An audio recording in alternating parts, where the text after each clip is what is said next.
Dear students, हम लोग आज के क्लास में मुगल काल का एक नया विषय शुरू करने जा रहे हैं और वो है औरंगजेब कालीन विद्रोह। ऐसे तो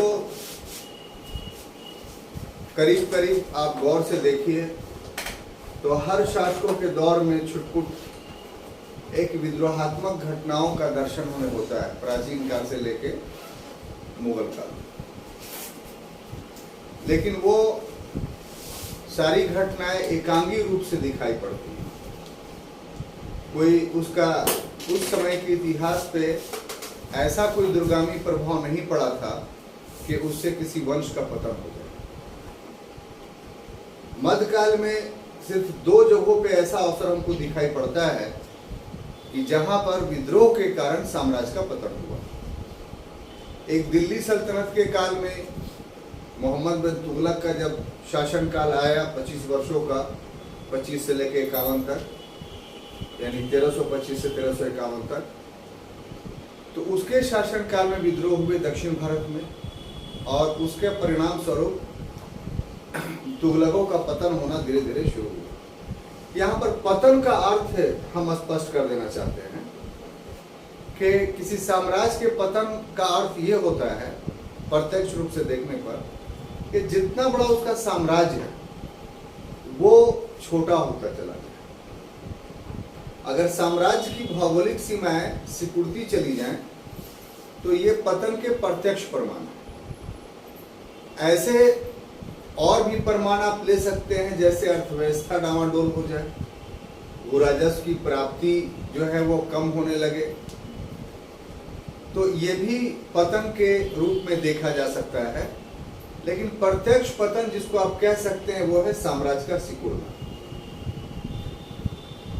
तो तुगलक के दौर में भी, मोहम्मद तुगलक के दौर में उसके जीवन काल में ही सिकुड़ने लगा था। औरंगजेब के काल में विद्रोह हुए, लेकिन उस विद्रोह के परिणाम स्वरूप उसका साम्राज्य सिकुड़ा नहीं। उसका साम्राज्य सिकुड़ना कब प्रारंभ हुआ? तो औरंगजेब की मृत्यु के बाद। लेकिन हाँ, पतन की प्रक्रिया शुरू हो गई। और ये हम कैसे कह सकते हैं? क्योंकि प्रशासन के अन्य क्षेत्रों में पतन के लक्षण दिखाई पड़ने लगे थे। जैसे उदाहरण के लिए कि औरंगजेब मराठों को पराजित करने में सफल नहीं रहा। इसी प्रकार पश्चिम भारत में जो अफगानों का विद्रोह हुआ उसमें उसे आंशिक सफलता ही मिली, ये कहा जा सकता है। और सबसे महत्वपूर्ण बात यह है कि भू राजस्व में कमी आई, भू राजस्व में के मात्रा में, जिसका कल ही क्लास में उन्होंने देखा था कि उसके कारण दरबारी खर्चों में उसे कमी करनी। तो इसलिए इन सभी प्रमाणों के आधार पर ही हम कह सकते हैं कि पतन के लक्षण दिखाई पड़ने शुरू हो गए थे औरंगजेब के शासनकाल में, और औरंगजेब की मृत्यु के बाद जो है वो पतन शुरू हो गया। ये एकदम वैज्ञानिक सेंटेंस इस विषय के अध्ययन में अपने दिमाग में रखिए। आज का क्लास हमारा जो केंद्रित होगा, सेंट्रलाइज होगा, वो इस बात पर कि औरंगजेब के काल में सबसे ज्यादा विद्रोह हुआ और इस विद्रोह में कौन कौन से विद्रोह शामिल थे, उनकी प्रकृति क्या थी, क्या वास्तव में मुगल साम्राज्य के पतन के लिए उत्तरदायी ठहराया जा सकता है उसको, या एक और सवाल इसमें जुड़ेगा कि क्या औरंगजेब की धार्मिक नीतियां इन विद्रोहों के पीछे कारण थी। तो ये सभी प्रश्नों का उत्तर आपको आज के क्लास में मिलेगा। तो इंट्रोडक्शंस में कुछ इस ढंग से बोला जा सकता है कि औरंगजेब का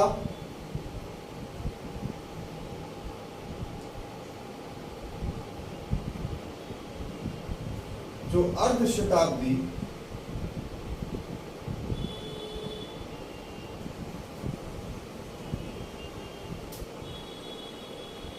शासन काल है,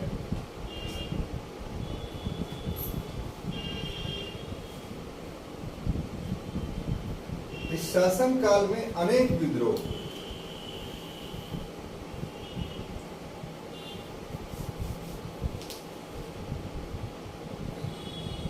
इन विद्रोहों में अगर देखें तो मराठों का विद्रोह था, राजपूतों का विद्रोह था, सतनामियों का विद्रोह था,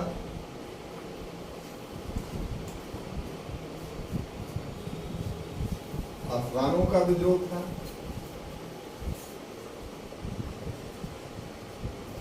जाटों का विद्रोह था आदि।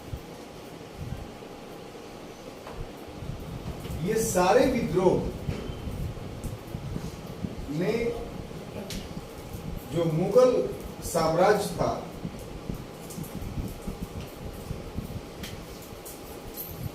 इस मुगल साम्राज्य को क्षति पहुंचाई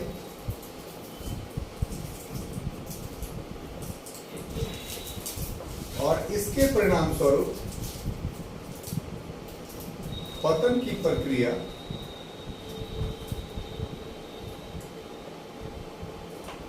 आरंभ हुई।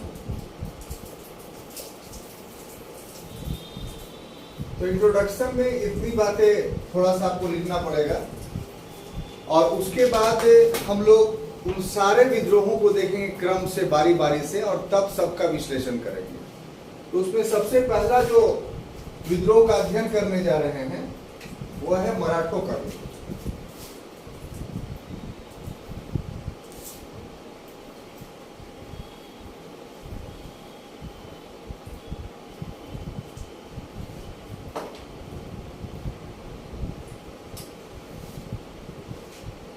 देखिए साहब, दक्कन के क्षेत्र में,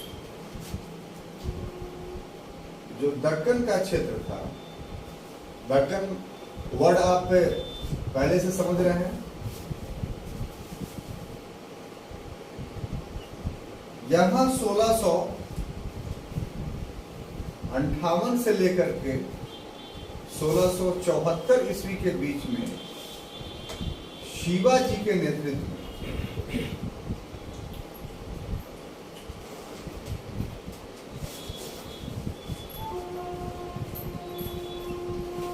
मराठा शक्ति का उदय हुआ।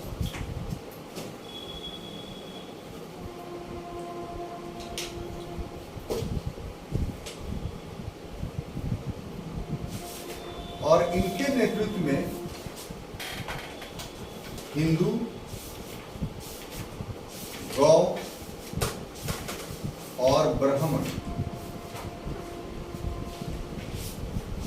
इनकी रक्षा का उद्घोष किया।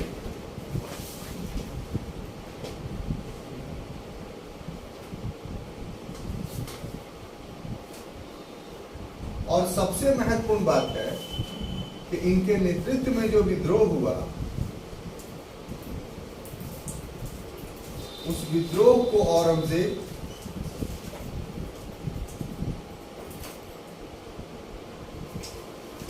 दबा नहीं पाया।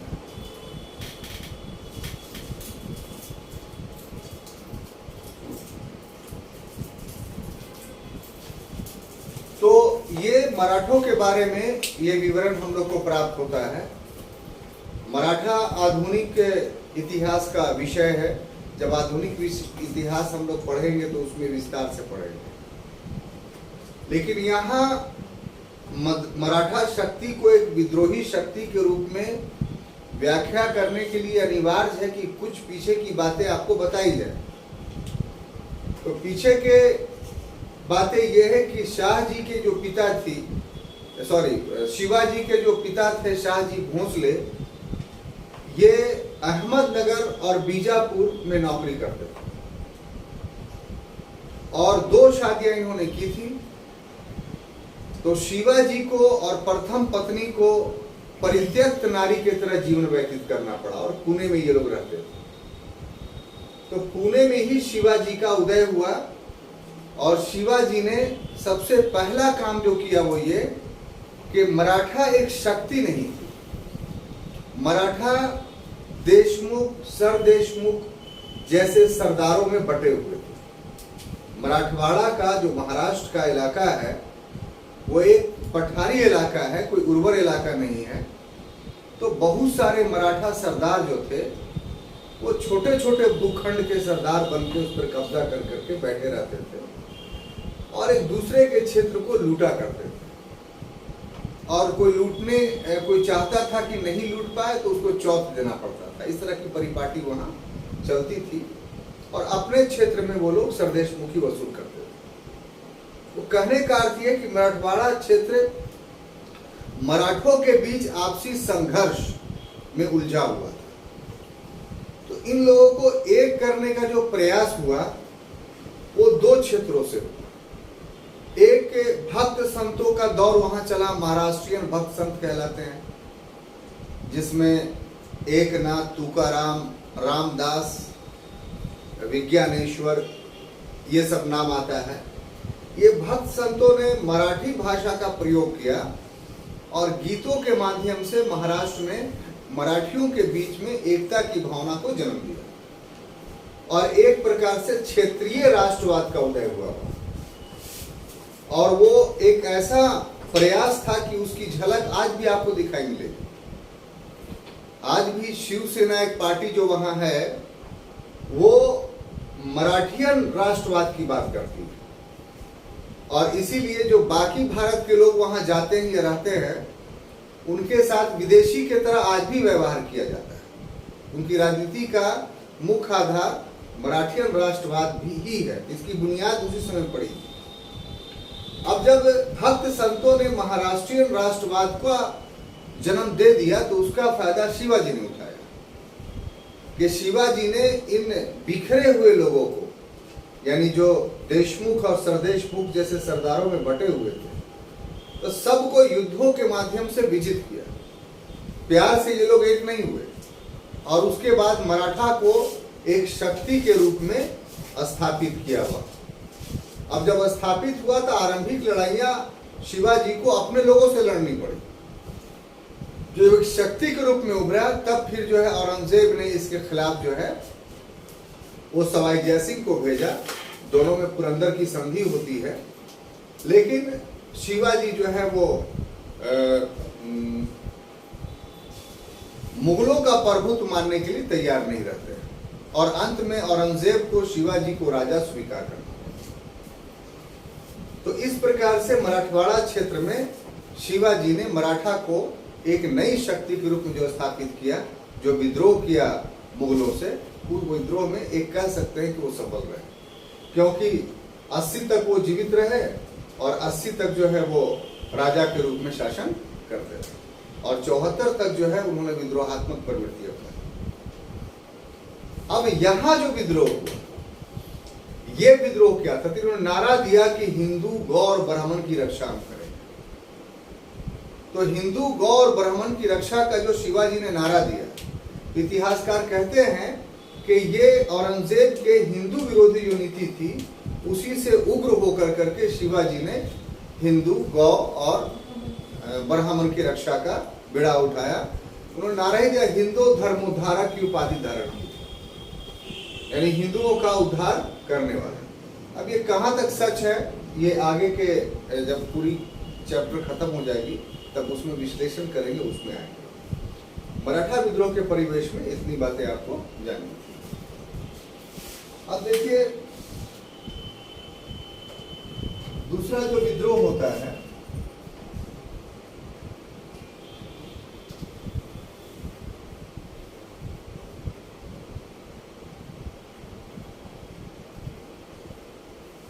वो अफगानों का विद्रोह।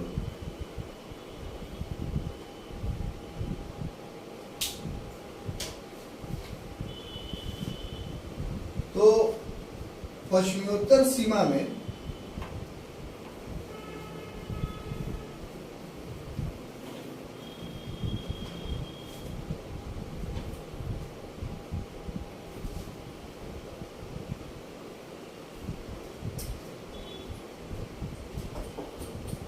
अफगानों ने विद्रोह किया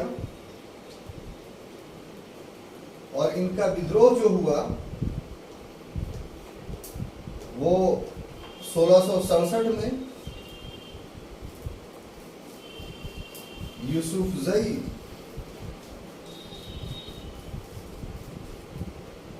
जो जनजाति थी या कबीला था,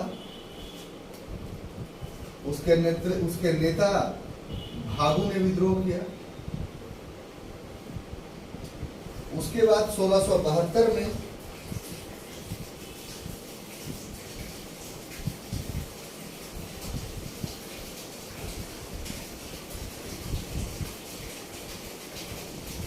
अकमल खान ने विद्रोह किया फिर 1675 में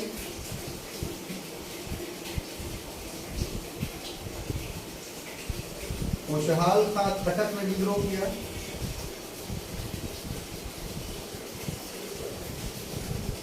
और ये सारे विद्रोहों को दबा दिया।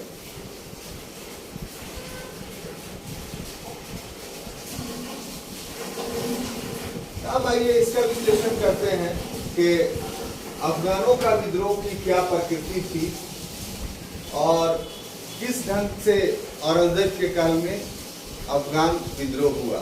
तो इस क्रम में हम लोग देखते हैं इतिहास में कि जो भारत का पश्चिमोत्तर भाग था वो एक पर्वतीय भाग था और इस पर्वतीय भाग में बहुत पहले से ही ट्राइब्स जनजाति रहते थे। उसमें सबसे मशहूर जनजाति जो थी वो यूसुफजई था, अफरीदी था, खटक था, गिलजई था। और इन जातियों की प्रकृति जो थी वो शुरू से अलग रही है। अलग का क्या अर्थ था कि ये समाज के मूल धारा से हमेशा कटे रहे और आज भी कटे हुए हैं। और इसमें कोई अनहोनी की बात नहीं है। कोई भी पर्वतीय क्षेत्र होता है, चाहे विश्व के किसी भी देश का हो, तो पर्वतीय क्षेत्र के वासी जो है वो आइसोलेटेड लाइफ गुजारने के आदी हो जाते हैं और मैदानी क्षेत्र के लोगों को वो कभी अपना नहीं समझते हैं। तो इस भौगोलिक मानसिकता से ये लोग भी प्रभावित थे, इसमें कोई दो राय नहीं। लेकिन अंतर क्या था? अंतर ये था कि ये क्षेत्र अनवर था, अनफर्टाइल था और ऐसी परिस्थिति में इन लोगों के जीविका के साधन काफी सीमित थे। पशुपालन होता था या अन्य कोई चीज का उत्पादन हुआ उसको बिक्री करके जीविकोपार्जन करते थे, लेकिन वो आधार बहुत इतना बड़ा नहीं था कि उससे एक विलासतापूर्ण जीवन व्यतीत किया जाए। इसलिए ये लोग का भी धंधा जो था लूट मार करना, यानी कोई व्यापारी काफिला गुजर रहा है तो उसको लूट लिया गया। इसके लूटने से लाभ क्या होता था कि व्यापारियों के पास वो सारी सामग्री रहती थी जो उनके यहाँ उत्पन्न नहीं होता था या उत्पादित नहीं होता था। तो दैनिक उपभोग की वस्तुओं की प्राप्ति इन जनजातियों को लूट से ही होता था। इसलिए इनके यहाँ लूट कोई बुरा काम नहीं माना जाता था, बल्कि लूट ही व्यवसाय था। एक पक्ष समझ गई है। अब आइए दूसरा पक्ष के शासन के लिए या शासक के लिए सबसे परम कर्तव्य होता है कि अपने क्षेत्र में शांति बनाए रखें। अगर नियम विरुद्ध कोई काम हो तो उस पर उसको दंडित करे और उसको अपने प्रशासन के नियंत्रण में रखे। अब जिसका भी शासन हुआ, जब इन कबायलियों पर नियंत्रण स्थापित करने की कोशिश की गई तो इन लोगों ने विद्रोह कर दिया। तो पश्चिमोत्तर भारत का जो विद्रोह था वो औरंगजेब के काल में एक बैग फूटा हुआ विद्रोह नहीं था। इससे अकबर भी पीड़ित था, इससे जहांगीर भी पीड़ित था। आप सब देख चुके हैं, शाहजहां के काल में भी इसके विरुद्ध अभियान किए गए और अकबर ने तो इन जनजातियों के विद्रोह के शांत करने के लिए खुद 15 वर्ष पश्चिमी उत्तर भारत में व्यतीत किए। अपने एक महान सेनापति मान सिंह को वहां का जमरूद काबुल का प्रांतपति बना दिया, इसी कारण से कि इन जनजातियों पर प्रभावी नियंत्रण स्थापित हो, मुगल सत्ता वहां स्थापित हो। तो औरंगजेब के काल में जो इन जनजातियों ने विद्रोह किया, वो विद्रोह भी वही पूर्ववर्ती परिस्थितियों का परिणाम था, न कि औरंगजेब के किसी नीति के विरुद्ध था। और औरंगजेब काल में जो विद्रोह हुआ, सबसे पहले शुरुआत 1667 में यूसुफजई कबीले के नेता भागू ने किया। तो भागू के विद्रोह को दबाया गया। जब दब गया तो फिर उसी कबीले में एक दूसरा व्यक्ति खड़ा हुआ जिसका नाम अकमल खां था। तो अकमल खां ने विद्रोह किया तो उसे भी दबाया गया। उसके बाद पठानों को, जो खटक था, खटक एक जनजाति थी, तो खुशहाल खां खटक थोड़ा पढ़ा लिखा व्यक्ति था और इस्लामी नियमों को खूब मानता था। तो बाकी पठानों ने इसे अपना आध्यात्मिक नेता भी मान लिया, खुशहाल खां खट्टर। और अफगान आपस में कभी संगठित नहीं होते थे। अफगानों की जो विभिन्न जातियां थीं, वो एक जातियां दूसरे की भी खून की प्यासी रहती थी। और इसका भी दर्शन जो है अफगानिस्तान में हाल फिलहाल तक देखने को मिला, यानी तालिबानी शासन के पहले तक, कि अमेरिका वहां अपना प्रभाव जमाने में क्यों सफल रहा, क्योंकि अफगानों के किसी गुट का वो समर्थन प्राप्त कर लेता था और उसको सत्ता दे देता था और बाकी अफगानों के साथ लड़ता था। तो अमेरिका यूं ही अफगानिस्तान में जमा हुआ नहीं था, बल्कि अफगानों के कुछ गुटों का अमेरिका को समर्थन प्राप्त था।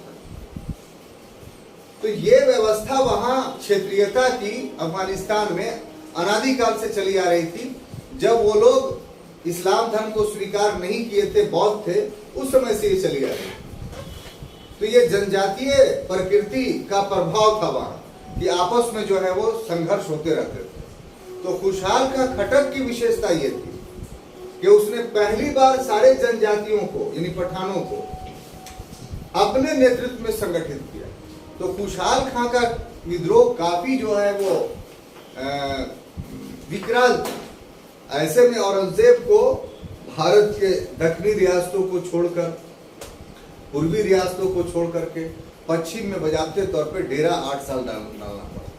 और इस क्रम में अगर आप डिटेल्स में अंदर जाइएगा तो पाइएगा कि इसके गठजोड़ को तोड़ने के लिए औरंगजेब ने घूस का भी सहारा लिया, यानी बहुत सारे जनजाति कबीलों के सरदारों को पैसा देकर के खुशहाल खां खट्टर से अलग किया, और तब जाके खुशहाल खां खट्टर के विद्रोह को दबाने में सफलता प्राप्त। तो जो अफगानों का विद्रोह था उसका पूरा विवरण ये है जो मैंने आपको बताया, ठीक है। औरंगजेब काल में ये 3 डेट और 3 नाम याद रखिएगा। बाकी ये सब विवरण जो है आपको स्वयं याद आ जाएगा, उसको संक्षेप में करके लिखेंगे तो आपको फुल मार्क्स मिलेगा। क्लियर? अब आइए अगला, जाटों का विद्रोह।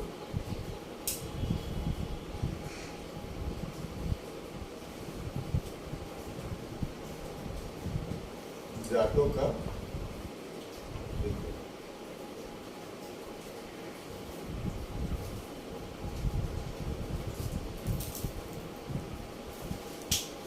देखिए साहब, ये लोग जो जाट जाति थी, ऐसे तो संपूर्ण पश्चिमी उत्तर प्रदेश में इनका प्रभाव था, लेकिन आगरा और मथुरा में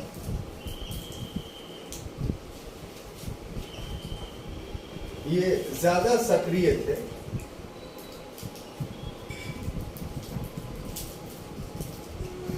और ये जाट जो थे एक्चुअली में किसान थे।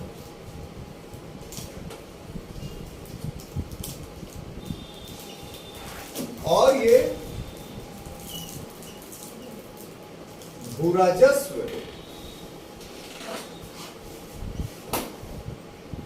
की जो नीति थी,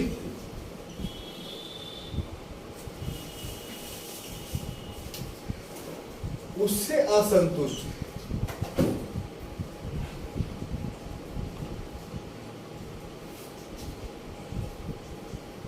और इसके साथ ही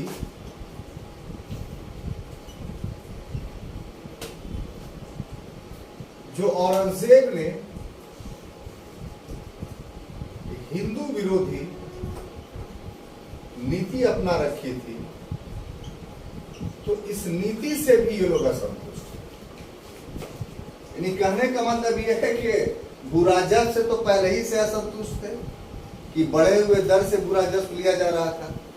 और जो कल के क्लास में हमने बताया कि औरंगजेब ने बहुत सारी घोषणाएं करनी शुरू की जो हिंदुओं के खिलाफ थी। बहुत सारी घोषणाएं हिंदुओं के खिलाफ ना भी थी तो भी वो मुसलमानों के विकास के लिए थी, तो वो भी अच्छा नहीं लगा। तो इस तरीके से ये 2 कारणों से जो जाट थे वो विरोधी हो गए थे। और ऐसे में ये सारी परिस्थितियों में जाट ने अपने नेता गोकुला के नेतृत्व में विद्रोह किया। इस विद्रोह को दबा दिया गया। ये 1669 ईस्वी में हुआ, 669 में गोखला के नेतृत्व में, तो दबा दिया गया। उसके बाद 1682 में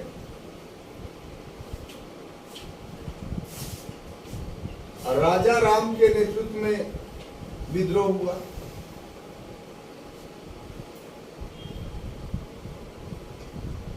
उसके बाद सूरजमल, ये जो विद्रोह हुआ था, इस विद्रोह को 1685 में,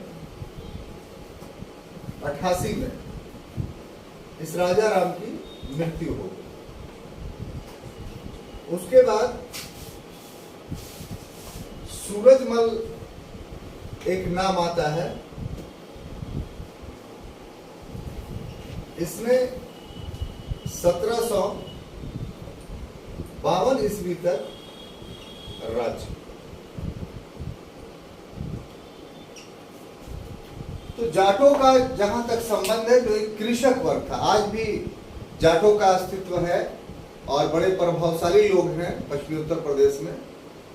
तो ये एक कृषक वर्ग शुरू से रहा, और इसमें सबसे महत्वपूर्ण बात जो है कि है तो हिंदू, इसमें कोई दो राय नहीं है, लेकिन इनमें जातीय स्वाभिमान जो है वो ज्यादा है, और उसके वजह से हिंदू धर्म के मानने के बावजूद भी इनकी कुछ अपनी जातिगत संस्कृति का उदय हो गया।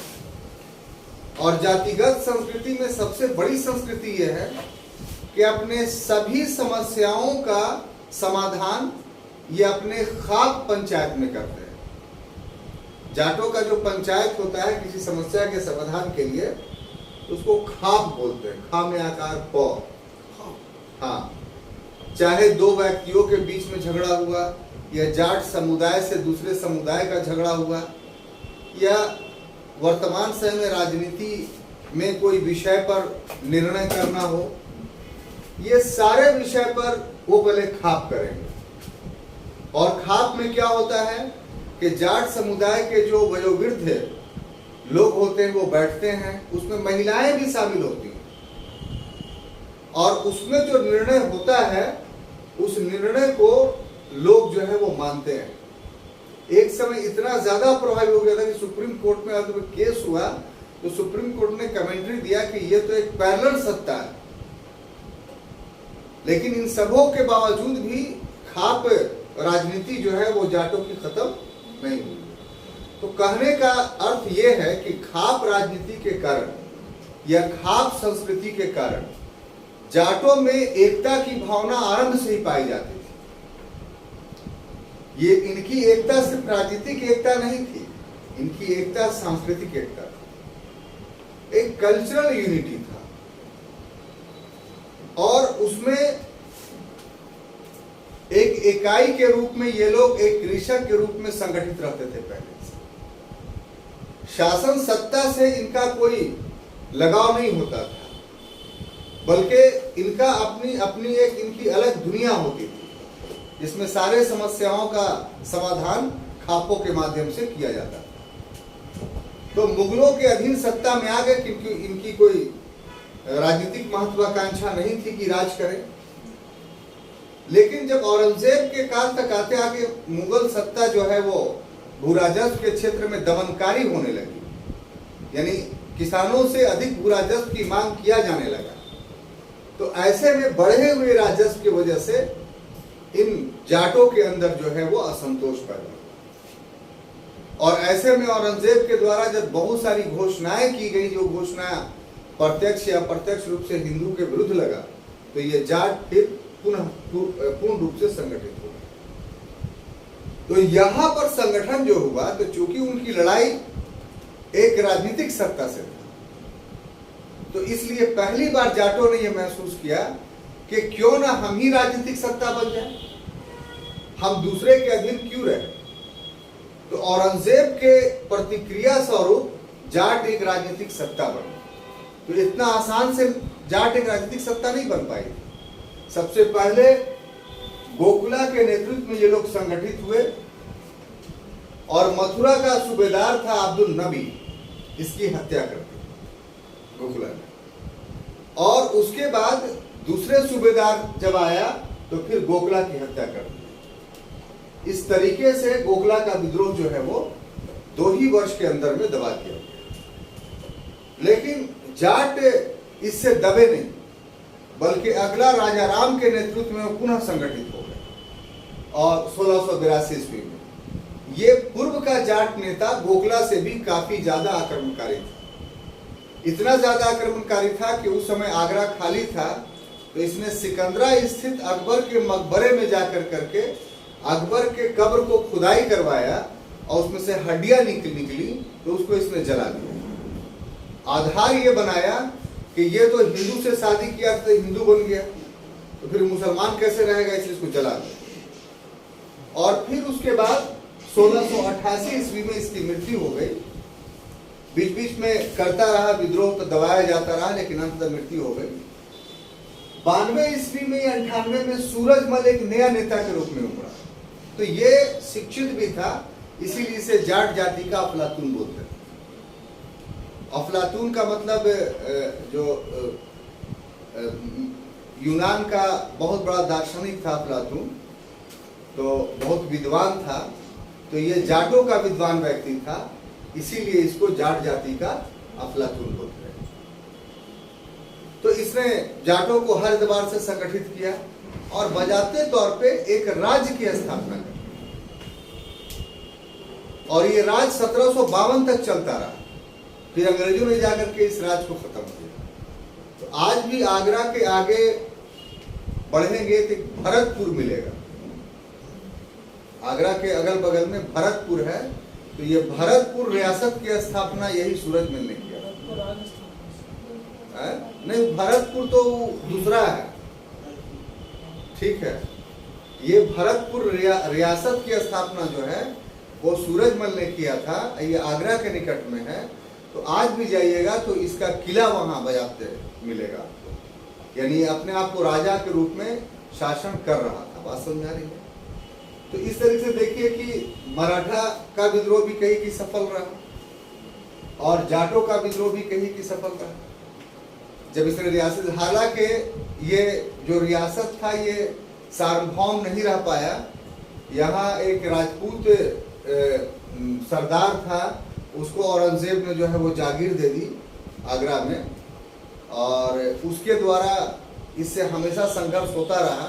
तो कभी वो जीतता था, कभी ये जीतता था, तो ये प्रक्रियाएं चलती रही, ठीक है। लेकिन इतना तो मानना पड़ेगा कि मुगल सत्ता वहां उस रूप में नहीं रहा जिस रूप में पूर्व काल में रहता था। अब देखिए कि अगला जो है सतनामियों का विद्रोह।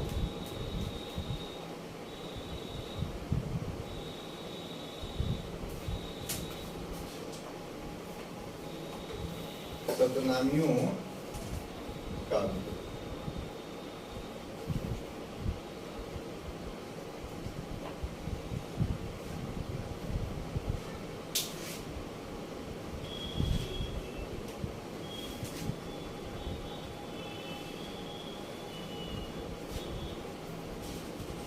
सतनामी जो है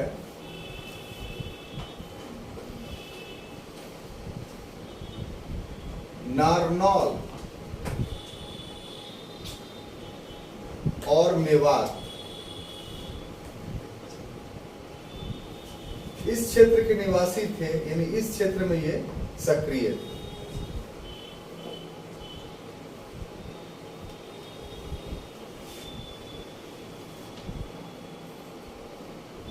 और ये भी जाट थे, लेकिन ये मुंडिया जाट थे। हाँ। और ये संत रविदास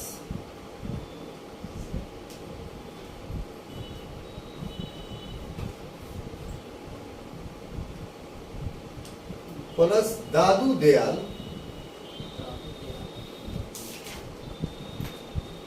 के अनुयायी।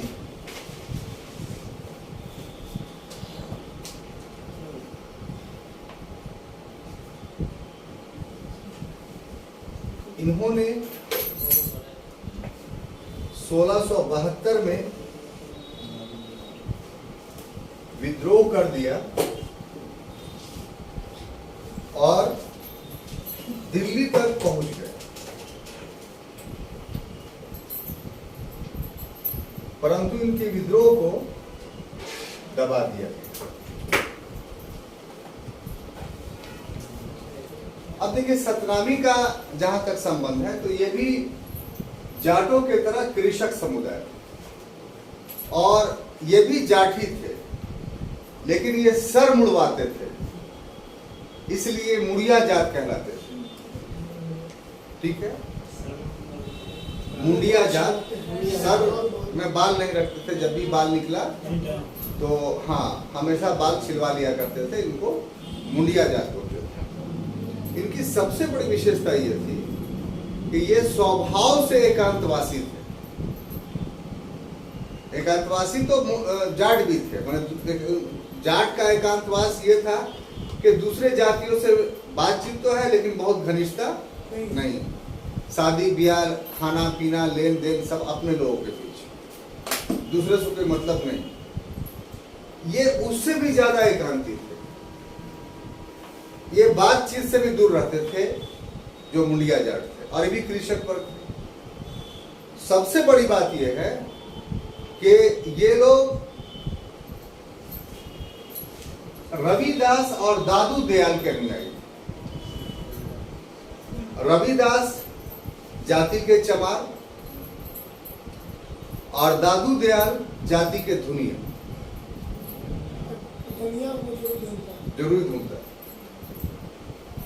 दोनों निम्न वर्ग के थे और दोनों इनके कह लीजिए कि धार्मिक क्षेत्र में ये सतनामी लोग उनके अनुयायी थे। तो ऐसी परिस्थिति में इनका अन्य लोगों से भी संपर्क जो है धार्मिक क्षेत्र में खत्म हो गया, समाप्त हो गया, और पूरी तरीके से एक इकाई के रूप में, एक यूनिट के रूप में संगठित हो गई।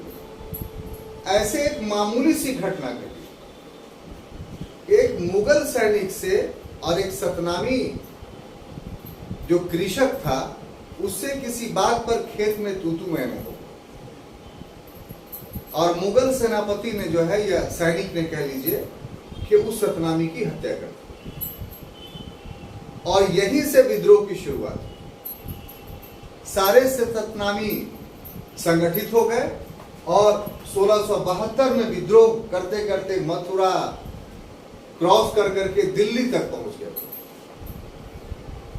और सबसे बड़ी बात है कि रास्ते में जितने मुगल सैनिक मिले वो सब के सब पराजित हुए। सारे विद्रोहों में सबसे ज्यादा भयावह विद्रोह कोई था उस सतनामियों का था।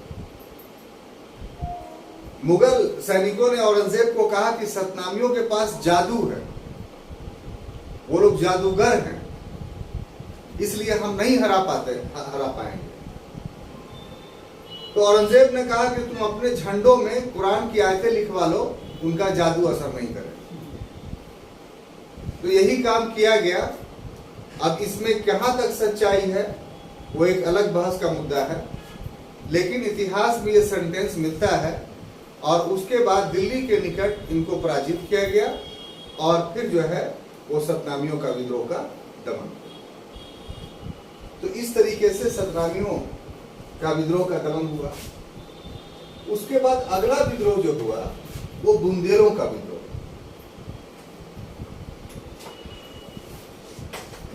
टॉपिक बहुत बड़ा है इसलिए कम कम लिख रहे हैं, ठीक है ना। एक दिन में अगर कोई पूरे रूप से खत्म हो जाता है तो अच्छा लगता है।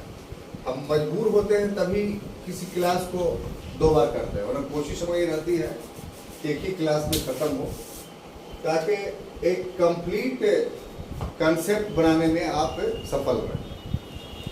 जहां तक बुंदेलों का सवाल है तो ये पूर्वी राजपूताना और मध्य भारत में शक्तिशाली है।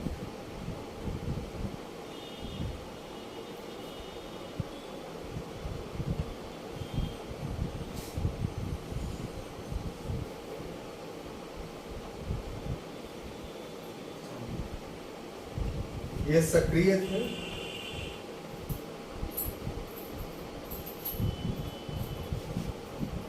और इन्होंने 1661 ईस्वी में चंपत राय के नेतृत्व में विद्रोह कर दिया।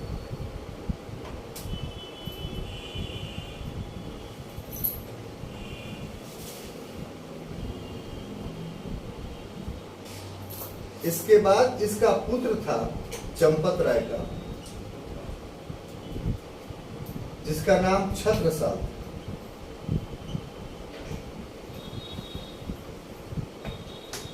इसने भी विद्रोही रुख अपनाया,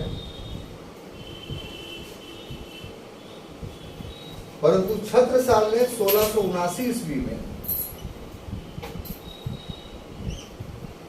औरंगजेब से संधि कर और मुगल मनसबदार बन गया।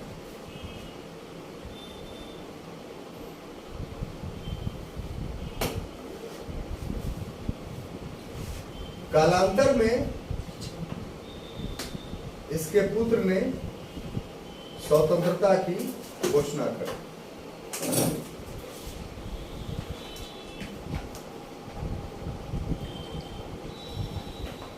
तो जहां तक बुंदेलों का विद्रोह का प्रश्न है, तो ये कृषक नहीं थे, ये राजनीतिक लोग थे, यानी एक राज सत्ता का उपभोग करने वाला था। ये विद्रोह एक प्रकार का राजनीतिक विद्रोह था।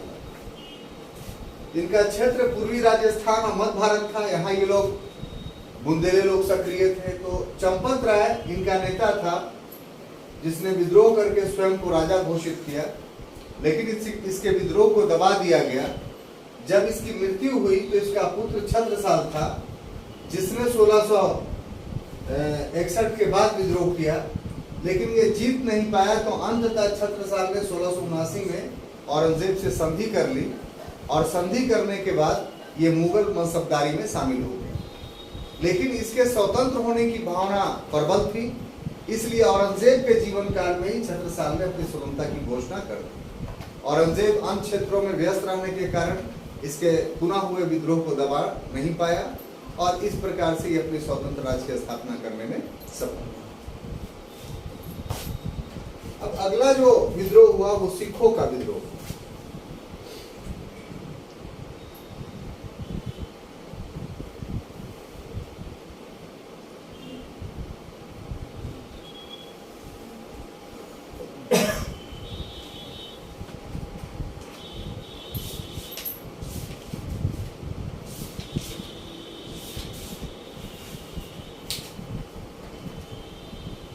जहां तक सिखों के विद्रोह का प्रश्न है, तो गुरु तेग बहादुर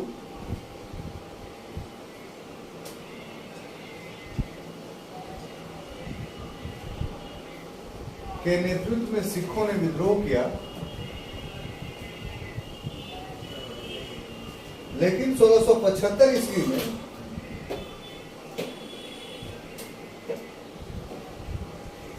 दबा दिया गया। और उसके बाद अगले गुरु जो थे गुरु गोविंद सिंह,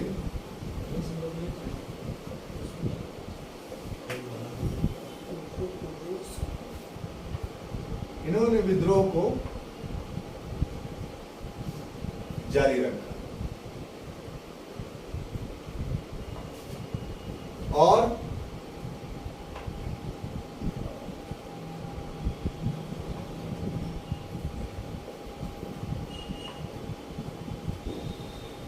औरंगजेब ने अंतिम समय में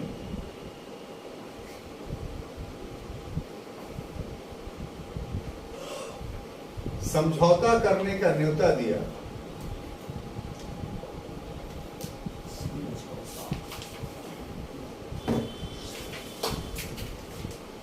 परंतु औरंगजेब की मृत्यु हो गई।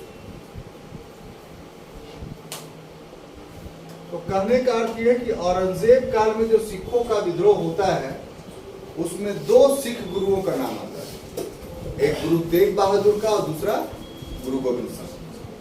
ऐसे अगर आप गौर से देखिए तो गुरु रामदास तक जो मुगलों के साथ संबंध है सिखों का, वो बहुत ही मित्रवत है।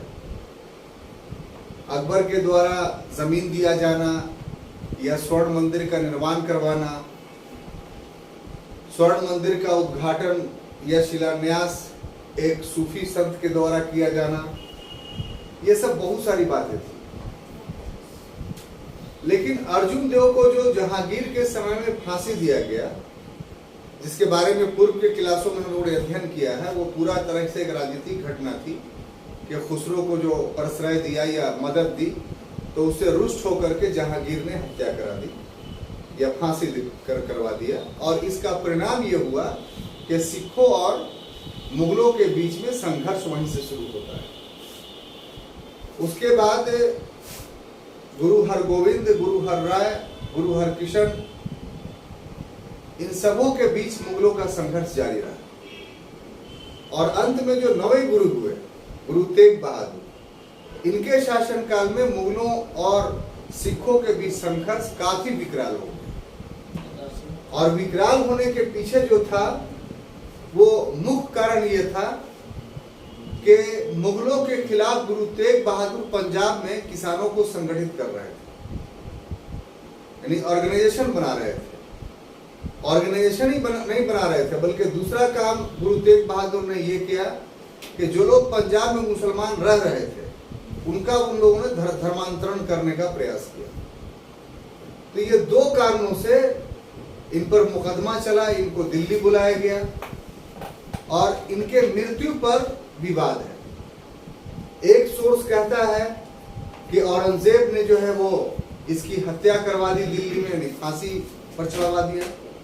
और दूसरा नवीनतम सोर्स ये कहता है कि गुरु तेग बहादुर ने ये दावा किया था कि हम में देवत्व है और इतना देवत्व है कि कोई हमें मार भी देगा तो हम फिर से जिंदा हो जाएंगे।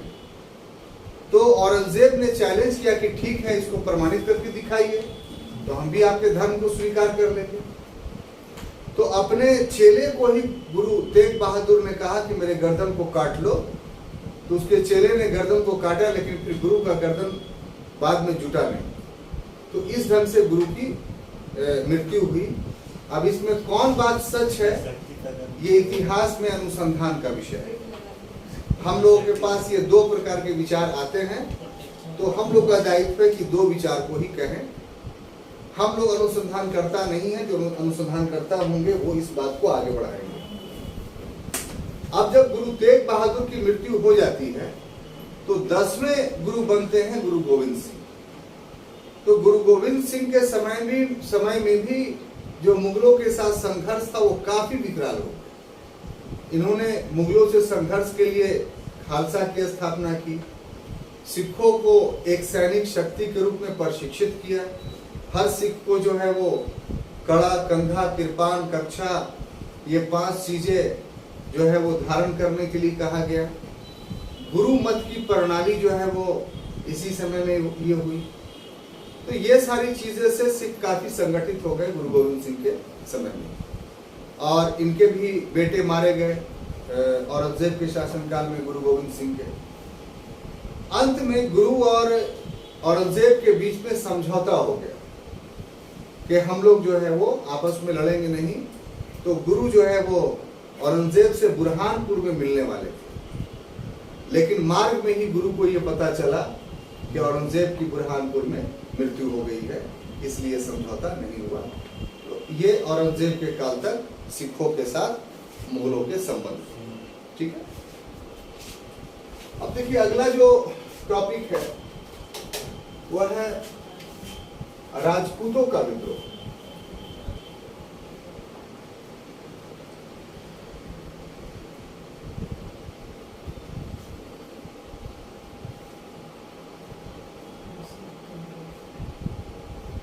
तो राजपूतों के विद्रोह ऐसा शीर्षक बनाया जाता है, लिखा जाता है, उसे ऐसा लगता है कि सारे राजपूतों ने विद्रोह कर दिया, लेकिन ऐसी बात नहीं थी। ये जो विद्रोह था वो एक सिर्फ रियासत में था, अब वो था मारवाड़। ठीक है, मारवाड़ में राठौरों का शासन था। राठौर राजपूतों की एक जाति थी। यहां 1678 ईस्वी में एक घटना घटती है कि जसवंत सिंह की मृत्यु हो जाती है। आप जानते हैं कि जसवंत सिंह औरंगजेब का के सेना में मनसबदार थे और ये जमरूद में थे। जमरूद में ही इनकी मृत्यु हो गई थी और उनकी पूरी सेना जो थी वो जमरूद में ही। ठीक है, ऐसी परिस्थिति में मारवाड़ को जो है औरंगजेब ने खालसा कर दिया। ठीक है, इनकी मृत्यु के बाद मारवाड़ क्या हो गया? खालसा हो गया। खालसा में समझते हैं सरकारी भूमि, यानी दूसरे शब्द में कहे कि मारवाड़ पर मुगलों ने कब्जा कर लिया। लेकिन कब्जा शब्द इसलिए इस्तेमाल नहीं करेंगे हम लोग कि कब्जा का मतलब कि वहां उसके जितने संसाधन थे, जितनी चीजें थी, महल वाल सब पर कब्जा। तो ऐसा नहीं हुआ था। खालसा का मतलब कि आप भूमि जो है वो मुगलों की हो, है ना। अब इसी में इसकी मृत्यु के बाद इसकी पत्नी ने एक बच्चे को जन्म दिया जिसका नाम अजीत सिंह था। ठीक है, अजीत सिंह। तो उसमें एक राठौर सरदार थे, दुर्गादास राठौर। ठीक है, जगह की कमी के कारण पूरी बात नहीं लिख रहे हैं, सिर्फ नाम लिख दे रहे हैं ताकि नाम देख के आप समझ जाइए। तो दुर्गादास राठौर ने दावा किया कि अब जो है जसवंत सिंह का बेटा पैदा हो गया है, इसलिए आप इसका खालसा खत्म कीजिए। तो औरंगजेब ने कहा कि नहीं, वो भी बच्चा है, बच्चा शासक नहीं बन सकता है। तो इस ग्राउंड पे औरंगजेब ने बात नहीं मानी दुर्गादास राठौर की। हालांकि भारत में ये परंपरा पहले से चली आ रही है कि कोई भी बच्चा को शासक बना करके उसका कोई व्यक्ति, खासतौर से माँ जो है उसकी संरक्षिका बन जाती है। लेकिन औरंगजेब ने इस नियम को स्वीकार नहीं किया। परिणाम स्वरूप दुर्गादास राठौर ने कंटिन्यूअस जो है वो विद्रोह किया, लेकिन उसके विद्रोह को दबाया जाता रहा। अंत में औरंगजेब की मृत्यु के बाद जब बहादुर शाह प्रथम शासक बना तो उसने अजीत सिंह को राजा स्वीकार किया मारवाड़। तो इस तरीके से मारवाड़ कंटिन्यूअस 1678 के बाद मुगलों के खिलाफ संघर्ष करता था। क्लियर? अब देखिए कि ये जितने भी विद्रोह थे औरंगजेब के काल में, तो वो हम लोगों ने खत्म किया। अब यह है कि विद्रोह का स्वरूप क्या था, एक टॉपिक है कि जो ये विद्रोह था तो इसका स्वरूप ये असल इंपॉर्टेंट रखता है। तो इसमें वही इतिहासकारों का जो कल वाला वर्ग था जिसका वर्णन हम पूर्व में कर चुके हैं, उन्हीं इतिहासकारों के मतों का यहाँ वर्णन किया जाएगा। नाम चूंकि वहां लिखा हुआ है सब पूर्व के आपके टेक्स्ट में और वीडियो में भी वो सब नाम है, तो उसको यहाँ हम नहीं लिख रहे हैं, उसको सिर्फ दोहरा दे रहे हैं। तो एक वर्ग क्या है मुन्ना भाई, कि जो मानता है कि औरंगजेब की जो हिंदू विरोधी नीति थी वो महत्वपूर्ण कारण था। तो ये तो कल के क्लास में ही इसको बता दिया गया कि ये उचित नहीं था। अब आगे बारी आई कि इस विद्रोहों के परिवेश में नवीन विचारधारा क्या है। तो सबसे पहली बात यह है कि ये जितने भी विद्रोह हुए तो ऐसा नहीं था कि सभी के सभी हिंदू विद्रोह थे। इसमें मुसलमानों ने भी विद्रोह किया, जैसे अफगानों ने। दूसरी बात यह कि विद्रोही और शासक वर्ग में कौन लोग शामिल थे। तो ऐसा नहीं था कि विद्रोही में सिर्फ हिंदू ही थे, विद्रोही में भी मुसलमान थे। और ऐसा नहीं था कि विद्रोह दबाने वाले में सिर्फ मुसलमान थे, बल्कि विद्रोह दबाने वाले में भी हिंदू थे। तो यदि ये हिंदू और मुसलमान की प्रतिक्रिया होती तो फिर साहब दोनों पक्ष में हिंदू और मुसलमान साथ साथ नहीं लड़ते। तो इससे ये बात साबित होता है कि वास्तव में ये विद्रोह कोई धार्मिक विद्रोह नहीं था, बल्कि ये विद्रोह राजनीतिक, सामाजिक और भू राजस्व से जुड़ी हुई समस्याओं से उत्पन्न विद्रोह था। जो मनसबदारी व्यवस्था में संकट उत्पन्न हो गया था, जो कृषि व्यवस्था में संकट उत्पन्न हो गया था, जो बढ़े हुए आधार पे भू राजस्व की वसूली हो रही थी, मनसबदार में एक ही जमीन को बांट करके दो मनसबदार जो बना दिए गए और हर मनसबदार उसी भूमि से अधिक राजस्व की वसूली करने लगे, तो पाही काश्त किसान तो भाग गए, जैसे भू राजस्व में और कमी आई, लेकिन खुद काश्त किसान कहाँ भागते? तो ये जितने विद्रोह किसानों के थे वे सभी के सभी खुद काश्त थे। तो इनके लिए विद्रोह के अलावा और कोई विकल्प रह ही नहीं गया था, इसीलिए ये विद्रोह हुआ।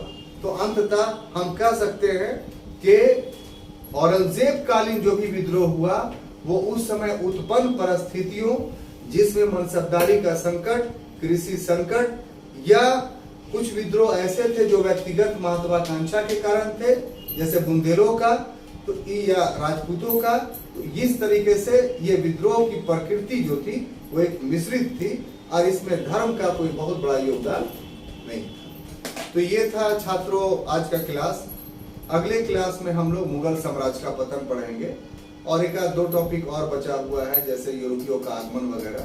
तो ये सब खत्म करने के बाद हम लोगों का बहुत अच्छे से मध्यकाल समाप्त होगा। फिर हम लोग 2-3 क्लास के बाद आधुनिक काल में प्रवेश करेंगे। तब तक के लिए